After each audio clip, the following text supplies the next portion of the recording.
Почитуван председавач, се заинтересирав за амандманите конкретно кои што го регулираат овој дел кој што и вие го барате. Прво, мислам дека треба да бидеме искрени и честни до крај.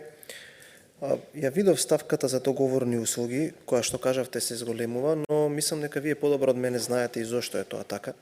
Бидејќи согласно еден колективен договор кој што е потпишан пред некое време, не е важно заради дискусијата кога, како и што, мислам дека не треба да обременуваме јавноста сега.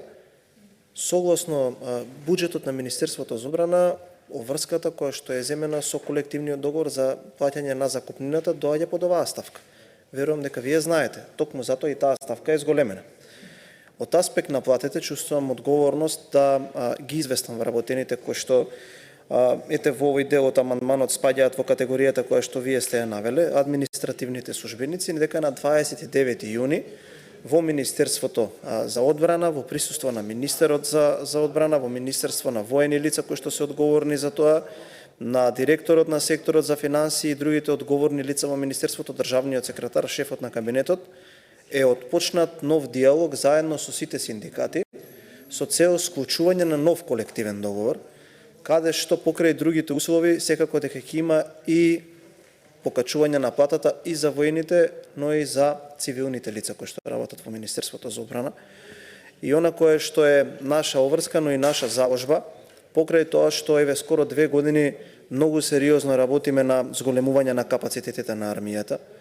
Согласно тоа, 2 години сите обврски кои што се превземени, а за кои што можеби некогаш нема обезбедени средства, сите се исплатени во целост, и тоа треба да се каже, дека министерот Мисајловски сите обврски кои што ги има согласно колективниот договор во целост ги испочитува и ги исплаќа. Понатаму нема да запреме тука.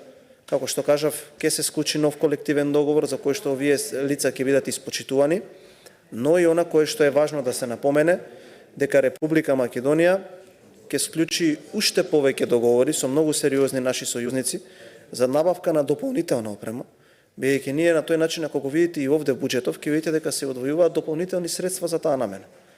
За интеграција кон НАТО, за дополнителна воена опрема, со што чинам дека ако испадне секако што треба, до крајот на оваа година, можеби почетокот на идната, министерот Мисајловски, заедно со сите негови соработници во Министерството за одбрана и во армијата на Република Македонија, ќе го склучи најголемиот договор во историјата на Република Македонија за набавка на воена опрема.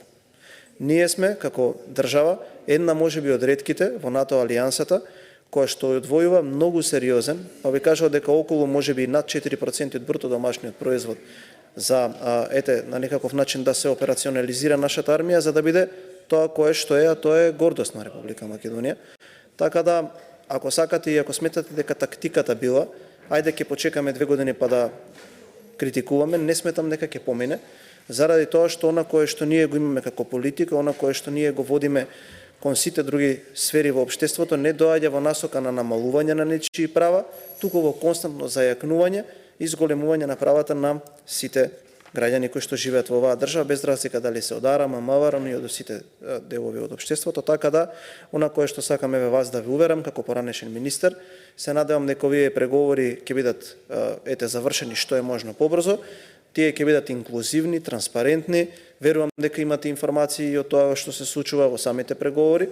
Така да, ово е првиот дел од дискусијата. Наредниот амандман ви е за воените лица кои што работат во Министерството за одбрана, односно во армијата.